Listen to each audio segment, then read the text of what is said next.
नमस्कार दोस्तों, the plant Guru channel में आपका हार्दिक स्वागत है। आज की इस कड़ी में राशि नक्षत्र के पौधों के बारे में बात करेंगे कि किस तरह से लगाए जाते हैं और उन पौधों को घर में कहाँ लगाना चाहिए, उन पौधों की जो लकड़ी होती है उसमें किस तरह से उसका प्रयोग करना चाहिए ताकि हमारे नक्षत्र और राशि दोष वगैरह जो है वो समाप्त हो जाए। इन्हीं सब चीज़ों की जानकारी के लिए हमारे बीच में एक्सपर्ट श्री BL सिसोदिया जी पधारे हैं। वो धन्वंतरी नर्सरी झालावाड़ पाटन से पधारे हैं और हमारे बीच में वो अपनी अनुभवों को शेयर करेंगे क्योंकि वो काफ़ी समय से इन सब चीज़ों में काम कर रहे हैं और उनका अनुभव आज हमको सुनने के लिए मिलेगा और निश्चित रूप से आपको भी उनका ज़रूर लाभ मिलेगा। तो चलिए उनसे मिलते हैं और उनसे जानते हैं कि इन पौधों को कब, कैसे और कहाँ लगाना चाहिए। चलिए देखते हैं। हाँ, नमस्कार मित्रों। और आज आपसे मिलने का सौभाग्य प्राप्त हुआ और मैं आज आपको ज्योतिष शास्त्र और वनस्पति शास्त्र का समायोजन जो किस प्रकार किया गया है और क्यों इसकी आवश्यकता मनुष्य के जीवन से और ज्योतिष से और वनस्पति से जोड़ के देखा गया है। इसी प्रकार व्यक्ति का नवग्रह, जब व्यक्ति के ग्रह खराब होते हैं ना, तो ग्रह को शांत करने के लिए अपने फेवर में करने के लिए उनकी लकड़ियों का हवन करते हैं। जैसे आपको सूर्य है, सूर्य के लिए हम आंकड़े की लकड़ी का हवन करेंगे तो हमारा सूर्य शांत होगा। इसी प्रकार चंद्रमा है, चंद्रमा के लिए पलाश की लकड़ी का हवन करेंगे तो चंद्रमा अपने पक्ष में होगा। इसी प्रकार पूरे 9 जो ग्रह हैं वो आपको अपने पक्ष में करने के लिए आप 9 ग्रहों का एक साथ हवन भी कर सकते हैं। अब आप कीजिए मंगल का है, तो मंगल ग्रह यदि आपके विपरीत चल रहा है तो खेर की लकड़ी का आप हवन करेंगे, मंगल आपके पक्ष में होगा। इसी तरह बुध है, बुद्धि का क्षेत्र कहा गया है, इसलिए उसका अपामार्ग से अगर हवन करेंगे तो बुध आपके पक्ष में होगा, आपकी बुद्धि तीव्र होगी। इसी का गुरु का है, तो गुरु के लिए आपको पीपल वृक्ष का हवन करना पड़ेगा। पीपल की लकड़ी का हवन करेंगे तो गुरु आपके पक्ष में होगा। और शुक्र के लिए आप गुलर का हवन करें, शनि के लिए आप शमी का हवन करें और इसी प्रकार आप राहु का है धूप से हवन करें और केतु का है कुश से हवन करेंगे तो आपके ये 9 ग्रह शांत होंगे। इसी प्रकार 12 राशि के बारे में वृक्षों से जो तालमेल बताया गया है उसके बारे में ये है कि 12 राशि में मेष, वृषभ, मिथुन, कर्क, सिंह, कन्या, तुला, वृश्चिक, धन, मकर, कुंभ और मीन। तो हम सबसे पहले मेष राशि का लेंगे। तो मेष राशि के लिए आपको जो है एक अनंत मूल करके वृक्ष, झाड़ी होती है, बेल होता है, उसकी जड़ अगर आप अपने पास में रखेंगे तो मेष का स्वामी होता है मंगल। और मंगल के लिए आपको इसलिए इनकी जड़ पास में रखेंगे तो मूंगा ना पहनते हुए आप मंगल के लिए इनका अनंत मूल की जड़ पास में रखेंगे तो वही लाल कपड़े में बांध कर रखेंगे। इसी प्रकार वृषभ राशि का है, सरपुंखा होता है, सरपुंखे की जड़ अगर आप सफ़ेद कपड़े में बांध के रखेंगे तो हीरे का काम होता है, क्योंकि वृषभ राशि का स्वामी होता है हीरा। हीरे की जगह आप इसको पहन सकते हैं और इसको सफ़ेद कपड़े में बांध के जेब में भी रख सकते हैं, पूजा स्थान पर रख सकते हैं, हाथ में बांध सकते हैं। इसी प्रकार पूरे ही 12 राशि के 12 पौधे के बारे में है, विस्तार से फिर आपको बताएंगे, पर अभी यह इस प्रकार के हर एक राशि का होता है। और गुरु का आपका मेष, वृषभ, मिथुन, कर्क, सिंह, कन्या, वृश्चिक, धन, मकर, कुंभ, मीन, इसीलिए 12 पौधे दिए। आगे अब जब अगली बार हम आपसे मुलाकात करेंगे तो पूरा लंबा विस्तार से बताएंगे।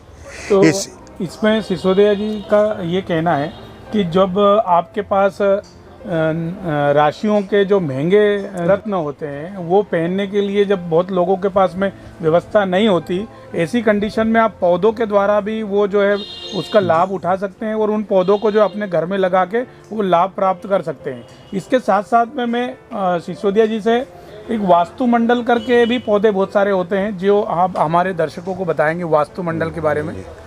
देखिए, वास्तुमंडल में वैसे तो 10 दिशाएं कही गई, लेकिन हमारे अभी इस वनस्पति शास्त्र में 9 दिशाओं का ही प्रयोग कर पाते हैं हम।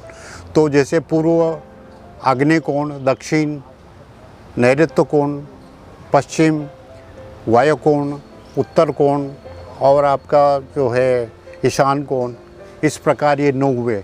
और घर के मध्य के स्थान हुआ है वहाँ हम तुलसी रोपेंगे और पूर्व में बड़ रोपेंगे। इसी तरह आपका आंवला, इमली और कचनार ये सब पूरे 9 पौधे 9 ही दिशाओं में लगाए जाते हैं, इसलिए घर का वास्तु दोष जो है ख़त्म हो जाता है। मैं आपको ये भी जानकारी देना चाहता हूँ कि जैसे जो पौधे हैं वो कहीं ना कहीं हमारे बीच में रहते हैं, लेकिन हम उनको पहचान नहीं पाते कि कौन सी राशि का कौन सा पौधा है। मुख्यतः घर के वास्तु दोष समाप्त करने के लिए सबसे पहले आपको अपने घर के 2 दरवाजे पे सुदर्शन, शुभ दर्शन, सुदर्शन, हाँ, सुख दर्शन, हाँ। ये तीनों चीज़ें मिलेंगी आपको। तो ये घर के लिए बहुत शुभ माना गया। घर में कैसा ही वास्तु दोष होगा तो इनको दरवाजे पे लगाने से सब दोष मिटते। दूसरा है सेंसवेरिया, जो जिसको नागदौन के नाम से भी जाना गया है, जो 24 घंटे ऑक्सीजन भी देता है, रिद्धि सिद्धि देता है। गणपति जी दोनों पत्नियां हैं ये, और लाभ शुभ जो उनके पुत्र हैं वो चारों का काम ये सेंसवेरिया और नागदौन और आपका जो है सुदर्शन काम करते हैं। और मुख्य है घर में तुलसी होना ज़रूरी है। बाकी तो बहुत चीज़ें ऐसी हैं लेकिन मुख्यतः 3 माने गए हैं। तो दोस्तों अभी जो आप चर्चा सुन रहे हैं वो सिसोदिया जी से बातचीत हो रही है। आपको बहुत ही पुराना अनुभव है, हमने भी इनसे बैठ के सीखा है। कहीं ना कहीं जो है इनका मार्गदर्शन हमेशा बना रहता है इन सब चीज़ों में। इनके पास सारी चीज़ों का कलेक्शन अपने पास रखते हैं और इनको ये प्रोपोगेट करते रहते हैं और आप लोगों तक पहुंचाते भी। काफ़ी लोग मिलने भी आते हैं। इसीलिए आज आप हमारे बीच में आए थे तो हमने सोचा कि आपको भी इनका लाभ दिया जाए, इनकी अनुभव का आपको भी उसका लाभ मिले कि नक्षत्र के 27 जो पौधे होते हैं वो कौन कौन से होते हैं और उनको कैसे लगाना चाहिए या कहाँ से मिल सकते हैं, तो बताइए सर।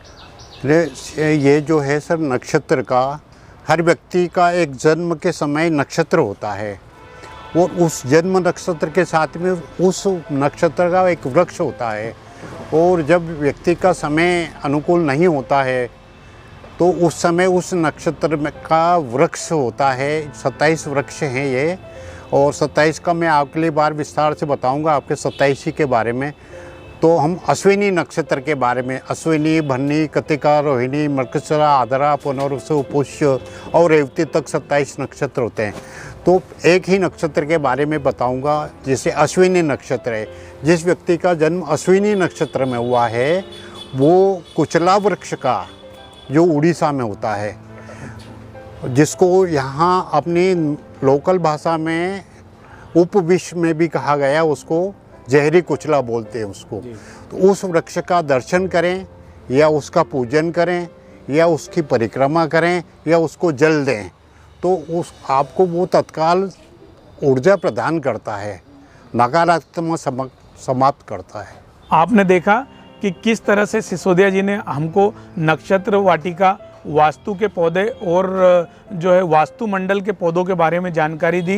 ये सारे पौधे आप अपने घर पे लगा सकते हैं और वहाँ पर पूजा अर्चना कर सकते हैं ताकि आप पे जो वास्तु दोष या राशि का कोई दोष होता है तो वो मिट सके और उसका निदान हो सके। तो यदि आपको वास्तु संबंधित कोई और पौधे के बारे में या राशि संबंधित पौधे के बारे में जानकारी चाहिए तो आप हमारे कमेंट बॉक्स में लिखना, आपको ज़रूर उसकी जानकारी मिलेगी और कहीं ना कहीं सिसोदिया जी का नंबर भी आपको उससे प्राप्त हो सकेगा। मित्रों, इनके पास जो है 400 से 500 औषधि पौधे उपलब्ध रहते हैं एनी टाइम, राशि नक्षत्र के पौधे रहते हैं। यदि आपको आवश्यकता होगी तो आप इनसे प्राप्त कर सकते हैं। धन्वंतरी नर्सरी झालावाड़ में है, पाटन में, वहाँ पर आप संपर्क कर सकते हैं, वहाँ पर आपको ये प्राप्त हो जाएंगे। तो इनके अनुभवों से हमको सीखने को मिला। मुझे उम्मीद है कि आपको भी सीखने को मिला होगा और मुझे उम्मीद है कि आपको ये वीडियो भी पसंद आया होगा। इसी तरह की जानकारी के लिए आप हमारे चैनल पर बने रहिए। द प्लांट ग्रुप पे लाइक कीजिए, शेयर कीजिए और सब्सक्राइब कीजिए ताकि ऐसे ही वीडियो आप तक हमेशा पहुँचाते रहें। तब तक के लिए नमस्ते।